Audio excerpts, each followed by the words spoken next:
पहाड़ों वाली मैगी।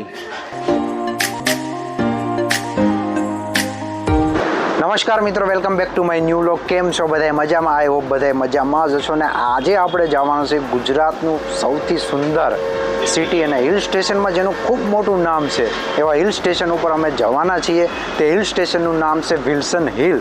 જેમ આપણે ગુજરાતની અંદર સાપુતારા જેટલું ફેમસ છે તેનાથી પણ થોડુંક કહીએ સુંદર કહી શકાય એટલું મસ્ત છે. જે વિલ્સન હિલ છે જે ધરમપુર તાલુકામાં આવેલું છે અને વલસાડ જિલ્લામાં આવેલું છે. વલસાડથી તમે માનશો તો 55 થી 60 કિલોમીટરના અંતરે છે અને સુરતથી તમે જાશો તો 100 થી 120 કિલોમીટરના અંતરે છે. ખૂબ જ સુંદર મજાનું છે હિલ સ્ટેશન. ત્યાં અમે જવાના છીએ. ત્યાં કેવી રીતે જવાય તે બધું જ તમને વિસ્તૃતથી બતાવીશું. તો તમે વ્લોગમાં એન્ડ સુધી જોડાયા રહેજો.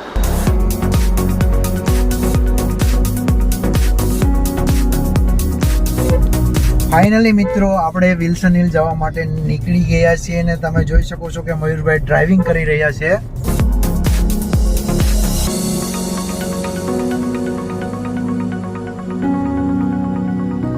આગળનો રસ્તો જોશો તો તમને બહુ જ મજા આવશે કે આગળનો જે રસ્તો છે, આગળનો વ્યૂ છે એટલો અદ્ભુત છે. અત્યારે તો જો કે વરસાદ પડતો નથી.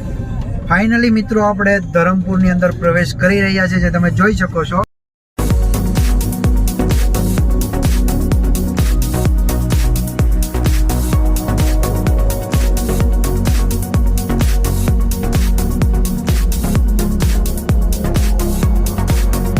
ફાઇનલી મિત્રો, તમે કુદરતનો નજારો જોઈ શકો છો કે કેટલો બધો મસ્ત છે.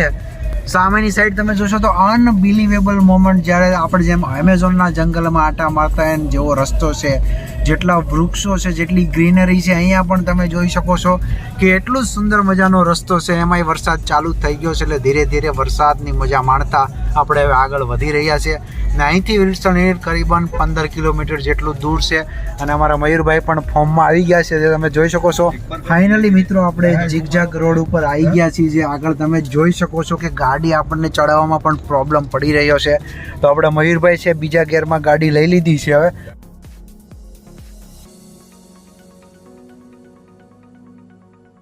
મિત્રો, તમે આગળનો રસ્તો જોઈ શકો છો કે આપણે વરસાદ ધીમો ધીમો ચાલુ થઈ ગયો છે. કુદરતના આંગણમાં આવી ગયા છે. ખૂબ જ સુંદર મજાની ગ્રીનરી છે અને રસ્તો પણ એટલો સુંદર તો ના કહી શકાય, થોડો ઝિગઝાગ ટાઈપનો છે. ગાડીને ચડાવવામાં ખૂબ જ તકલીફ પડી છે, પણ અમારા મયુરભાઈ ખૂબ જ હેવી ડ્રાઈવર છે તો ગાડીને ચડાવી દીધી છે ઉપર. ને આગળનો રસ્તો ધીરે ધીરે સ્વર્ગની બાજુ ન જતો હોય એવું તમને નથી લાગી રહ્યો. મયુરભાઈને હવે કઈ આપણે રિક્વેસ્ટ કરીએ કે થોડી વ્યવસ્થિત ગાડી ચલાવે. એક વ્યૂ પોઈન્ટ આવ્યો છે જ્યાં અમે જઈ રહ્યા છીએ, તમે જોઈ શકો છો. મિત્રો, સામેનું જે બિલ્ડિંગ દેખાય છે અહીંયા અમે જવાના છીએ ને એનો વ્યૂ જોવાનો છે. ઓકે નિમેશભાઈ, તમારા શું ઓપિનિયન છે? કેવું લાગે છે તમને? ઓહો મિત્રો, તમે જોઈ શકો છો કે નીચે બહુ મસ્ત મજાનું છે. ઉપરની સાઈડ જે આપણે ઉપર જઈને બતાવીશું.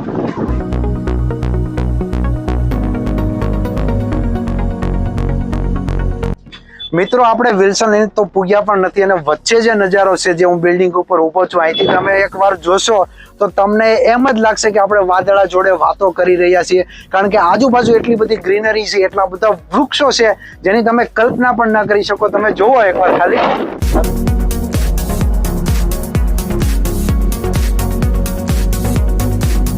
મિત્રો, અહીંયા તમે ચોમાસાની અંદર એકવાર આવો એટલે તમને એવું જ લાગશે કે આપણે કોઈ સ્વર્ગમાં આવી ગયા છે. જેમ આપણે એમેઝોનના જંગલમાં જેટલી મજા આવે એટલી મજા અહીંયા પણ આવે છે. કારણ કે આદિવાસી જે સમાજ છે તેને વૃક્ષોનું ખૂબ જ જતન કર્યું છે અને તેનું જીવતું જાગતું ઉદાહરણ હોય તો ધરમપુરમાં આવેલું વિલ્સન હિલ છે. પાછળનો નજારો એટલો બધો અદ્ભુત છે, ખૂબ જ મજા આવે એવું છે. મિત્રો, ફાઇનલી આપણે બિલ્ડિંગની વિઝિટ કરી લીધી છે અને હવે આપણે વધીશું આગળ વિલ્સન હિલ બાજુ. મિત્રો, ગાડીની અંદરથી તો આપણે બહુ બધા વ્યૂ લઈ લીધા છે. હવે આપણે ગાડીનું સનરૂફ ખોલીશું અને બહારથી નજારો જોશું કે કેવો નજારો છે.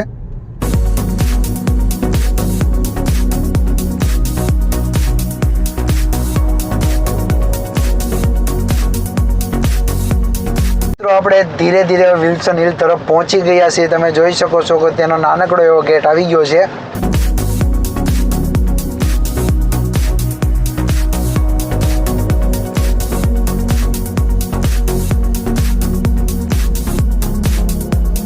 ફાઇનલી મિત્રો, આપણે વિલ્સન હિલ પહોંચી ગયા છીએ જે તમે જોઈ શકો છો.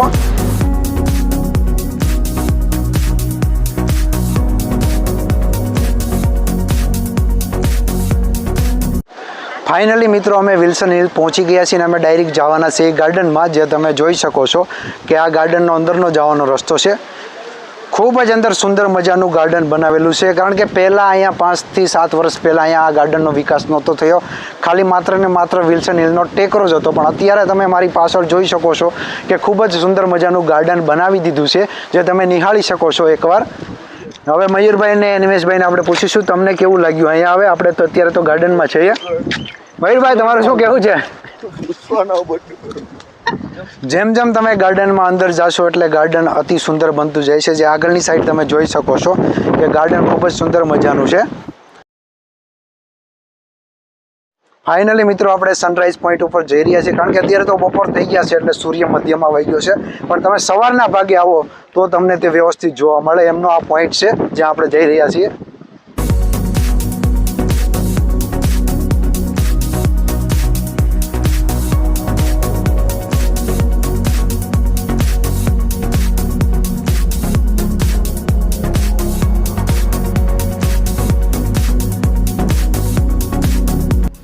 ગાર્ડનનો નજારો કંઈક અદ્ભુત જ છે, જે આપણે આખો પરિક્રમા ના કરતા એ ટાઈપનો લાગે છે. નહીં એટલો બધો ટાઈમ નથી આપણી જોડે હવે ઘરના ટાઈમનો ગણવા માટે. અને આપણે ઉપરની સાઈડ આવી ગયા છીએ, જે તમે જોઈ શકો છો.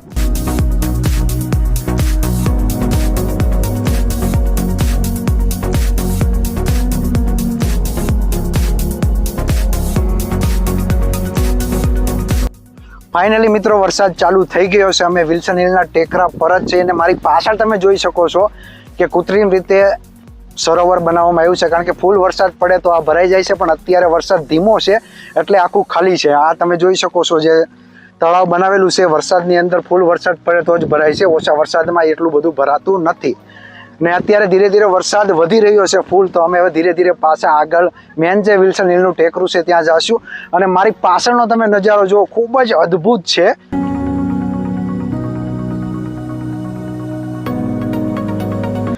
મિત્રો 2 કિલોમીટર ઉપર આવતા મને એક શેર ખૂબ જ યાદ આવે છે, જે કૃષ્ણ બિહારીનો છે કે જિંદગી કે ઇતને હિસ્સોं में बट गया हूँ मैं कि मेरे हिस्से में कुछ बचा ही नहीं और सबसे बड़ी सजा है जिंदगी और साहब गुनाह क्या है वो तो पता ही नहीं.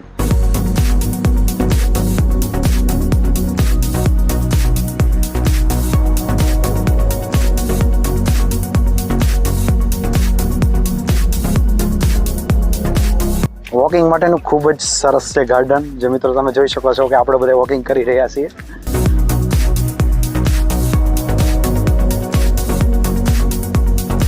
મિત્રો ફાઇનલી અહીંયા આપણે ગ્રાઉન્ડનો રાઉન્ડ પૂરો કરી દીધો છે. ખૂબ જ સુંદર મજાનું ગાર્ડન છે. કમસે કમ 1 થી 2 કિલોમીટર તમે ફરતો રાઉન્ડ મારી શકો એટલું મોટું ગાર્ડન છે.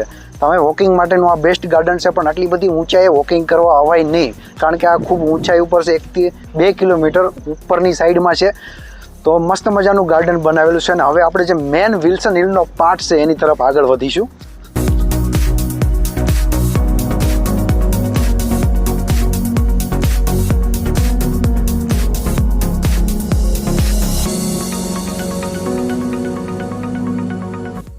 મિત્રો હવે આપણને લાગી છે ભૂખ, તો આપણે અહીં એક નજીકનું રેસ્ટોરન્ટ છે ત્યાં આવી ગયા છીએ અને નિમેશભાઈ ઓર્ડર દઈ રહ્યા છે.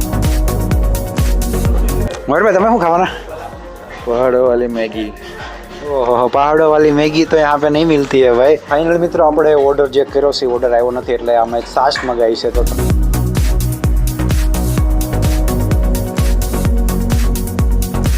ફાઇનલી મિત્રો આપણે જ્યાં હતા ત્યાં પાછા પહોંચી ગયા છીએ. મારી પાછળ તમે જોઈ શકો છો જે સ્મારક દેખાય છે તેનું નામ કેવી રીતે પાડવામાં આવ્યું. આપણે થોડોક ઇતિહાસ વિશે જાણીએ.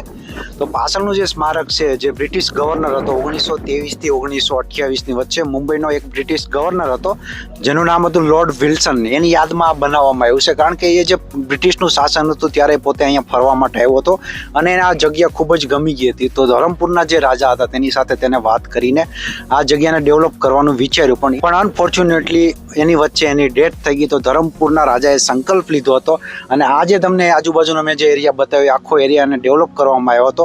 અને એની યાદમાં મારી પાછળ જે તમને દેખાય છે આખું સ્મારક બનાવવામાં આવ્યું છે. આ એનો ઇતિહાસ છે. અને ફાઇનલી મિત્રો અહીંયા આપણો વ્લોગ આજનો પૂરો થાય છે. જો તમને મારો વિડીયો ગમ્યો હોય તો મારી ચેનલને લાઇક કરો, શેર કરો અને સબસ્ક્રાઈબ કરવાનું ના ભૂલતા.